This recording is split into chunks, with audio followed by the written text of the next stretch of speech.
En une douzaine d'années et de nombreuses parutions discographiques, les Nantais de Stinky et leur musique à la croisée du punk et du métal sont devenus une référence nationale et même internationale. Juste récompense, ils sont pour la troisième fois invités du plus grand festival de métal français, le Hellfest de Clisson.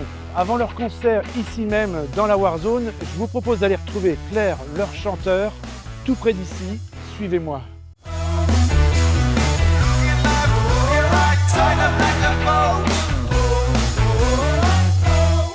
Bien, Claire, bonjour. Salut, Merci de m'avoir rejoint.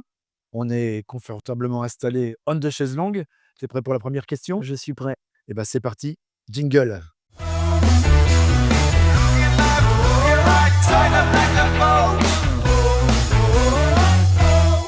Bon, Claire, dis-moi, on est où là? Eh ben, écoute, dans un endroit, dans lequel je suis jamais venu, on est, dans le siège, au siège du Hellfest, Dans le visiblement. sacro-saint siège du Hellfest. On C'est est ça. dans le bar des bureaux du Hellfest, sous les bureaux du grand chef, OK. Ben Barbeau, qui est un petit peu plus au-dessus. Un lieu qui t'inspire? Ben un lieu, dans lequel, je venais surtout les alentours, quand j'étais plus jeune. Parce Ouais. que moi, je suis du vignoble nantais, donc j'avais l'habitude de me balader, autour là, de faire mes petites marches et puis, après, le lieu en tant que tel, c'est vrai que c'est, le QG, du festival, que je connais depuis, ma plus, tendre enfance, Bah, en tant j'imagine. d'enfant, enfant du cru quoi, donc voilà. Alors l'enfant du cru justement, qu'est-ce que c'était comment, l'enfant du cru? Il y avait de la musique à la maison quand tu étais môme? Ouais, il y avait de la musique à la maison, moi j'ai grandi avec une maman, qui écoutait beaucoup de chansons françaises, Ouais. qui faisait beaucoup de chorales aussi, donc j'allais souvent avec elle, à la chorale, je l'écoutais chanter, ce genre de choses et ouais, plutôt bercé avec du Francis Cabrel, ce genre de choses, Maxime Le Forestier, donc plutôt chansons françaises. Plutôt chanson française. Ouais, Beh, écoute, c'est très complètement. bien. Eh beh, écoute, on va parler justement de la musique et puis des premiers disques. C'est la question suivante. Jingle.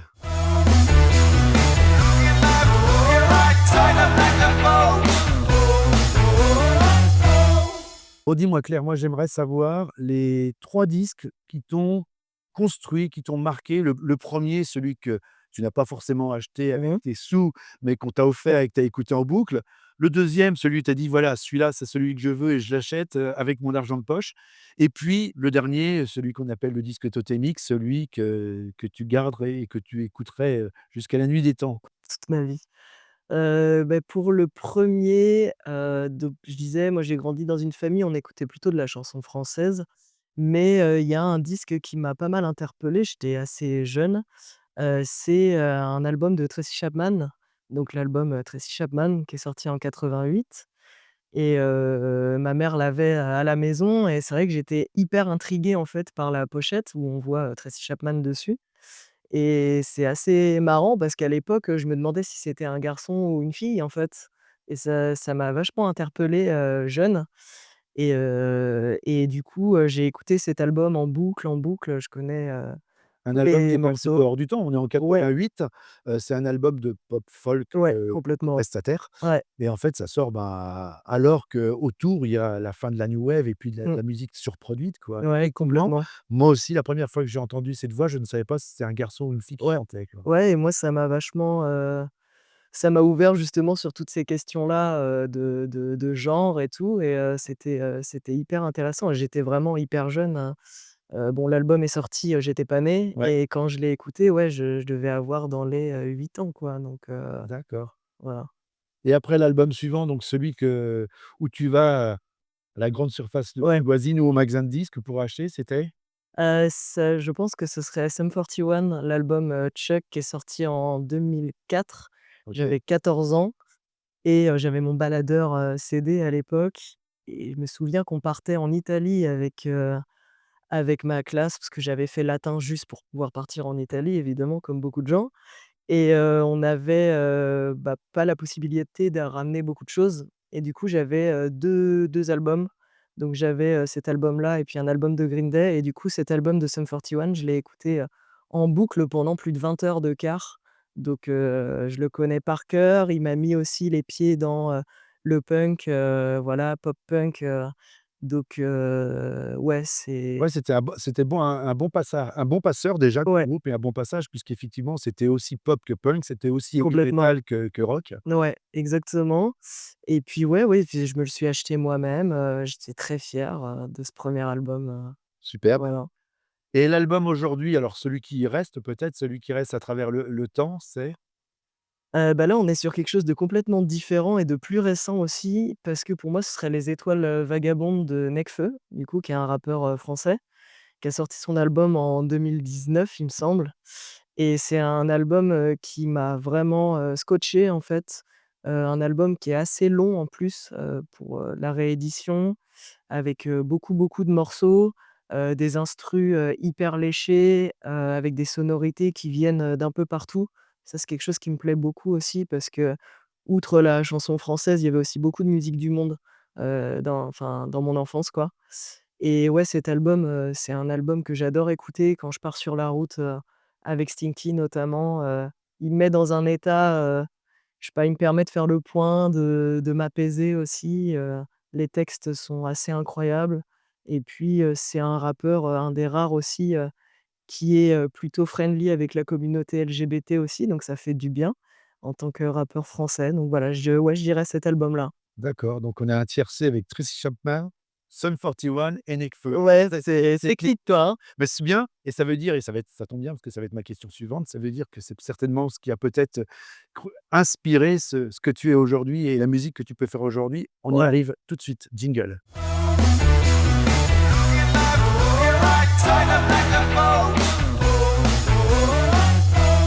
Claire, dis-moi ce que tu fais. Moi, ce qui m'intéresse, c'est de savoir ce qui se passe. Alors, ce soir, il y a concert au Hellfest. Ça va? Je te trouve assez détendu. Ouais, ça va, Ouais, franchement, ça roule, ouais, ouais. hein, c'est pas la première fois. Non, on a déjà joué en 2019 sur la Warzone aussi, mais en ouverture à 11 heures le matin. Et puis on y a rejoué dans un cadre un peu différent, c'était pour le Hellfest From Home sur Arte, Ouais, pendant le covid.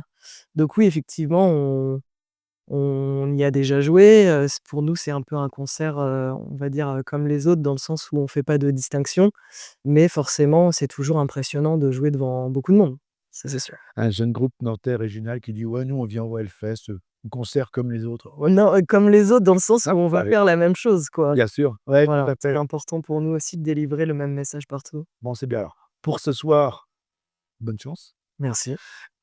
Après, l'actualité, Ouais Kinky, c'est quoi actuellement? et ben, là, on est en train de bosser sur un nouvel album, voilà, qui sortira, fin d'année, début d'année prochaine. Donc voilà, on a déjà sorti, 2 singles et on en sort, prochainement aussi dans les mois à venir. Donc là, on est à fond là-dessus et puis à préparer la tournée pour 2025 aussi. OK. Tournée de sortie d'album, avec notre nouveau tourneur là, donc on a hâte, on a vraiment hâte.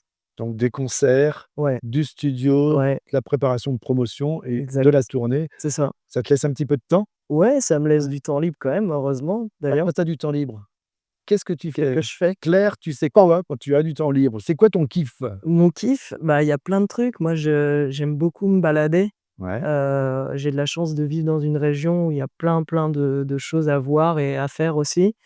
J'ai un chien que j'aime énormément, donc du coup, j'aime beaucoup aller me promener avec mon chien, aller à des concerts aussi, de temps à autre, passer du temps avec ma famille, c'est hyper important pour moi aussi. Des activités, somme toute, classiques quoi, voilà, je fais aussi du vélo, tout ce qui peut être un peu, ressourçant, et puis proche de la nature aussi, j'ai toujours grandi, entouré de vignes ou de forêts, d'arbres, donc j'aime bien aller me ressourcer, je suis plutôt team campagne quoi. super, Voilà. team campagne, ça me va. Donc il y a une vie à côté de Stinky. Ah oui, heureusement, bah, c'est ce qui permet de trouver de 1 l'aspiration et puis de 2 un équilibre surtout, c'est hyper important quoi. On est d'accord. Stinky, on y revient. On va écouter déjà. Alors, je t'ai demandé de choisir un des Ouais. titres, tu le présentes? Ouais, bah, j'ai choisi, le single qu'on vient de sortir là, qui s'appelle «Down in the Dumps» et voilà, qui est, le deuxième single qu'on a sorti, qui est un morceau un peu différent de ce qu'on a pu sortir jusqu'à présent, avec, des rythmes plus lents, des refrains, qui reviennent plusieurs fois dans le morceau. On sort un peu de la recette habituelle de Stinky qui est très énergique Mmh. et voilà, ça montre bien aussi les différentes facettes du futur album qui va être, beaucoup plus varié que Et ce qui qu'on a pu s'appellera? faire, qui s'appellera Solace. OK. On écoute? Ouais. C'est parti.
Très beau clip. Alors, on va citer, je crois que c'est un clip de Maureen Percy, c'est ça? Exactement, c'est Ouais, ça. c'est un très beau clip. Qui est Bravo! une réalisatrice, nantaise qui travaille avec un collectif, qui s'appelle Les Furtifs et voilà, qui nous a accompagnés dans la réalisation de ce clip, qu'on a fait à la campagne aussi. Voilà. Voilà. 100 local. Exactement, c'est important. Formidable. Eh bien, écoute, on se retrouve pour la dernière question juste après le jingle.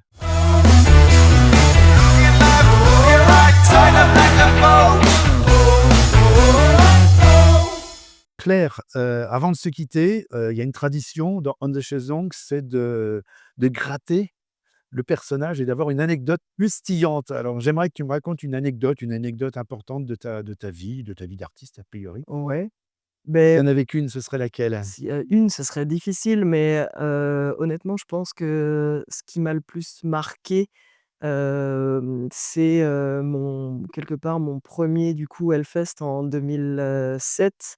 J'étais très jeune, j'avais 17 ans et je me suis un peu retrouvé là, avec ma meilleure amie, un peu par hasard et je suis rentré sur le festival et il est bien loin de ce qu'on connaît, aujourd'hui. Il était bien loin de ce qu'on connaît aujourd'hui et je suis rentré, pendant le concert d'un groupe qui s'appelle Pain of Salvation, qui jouait un morceau, plutôt disco. Donc, on n'a pas trop compris, on avait foutu les pieds, on n'imaginait pas vraiment ça comme ça et on a eu la chance de pouvoir accéder à l'époque au backstage et on a pu rencontrer, des artistes assez dingues, on a vu, la chanteuse de Within Temptation, on a vu, Katatonia, moi j'ai rencontré, aussi, le chanteur d'Airbourne, qui est venu, m'offrir un bouquet de roses, enfin bon, quand on a 17 ans, Ouais, c'est ça? ouais, je crois que c'est ça, C'est ouais. ça, ouais. Voilà, que quand tu as 17 ans et que tu as accès à tout ça, c'est assez, impressionnant et puis, c'est ce qui donne aussi envie ensuite, de pouvoir faire de la musique, quand on rentre, chez soi.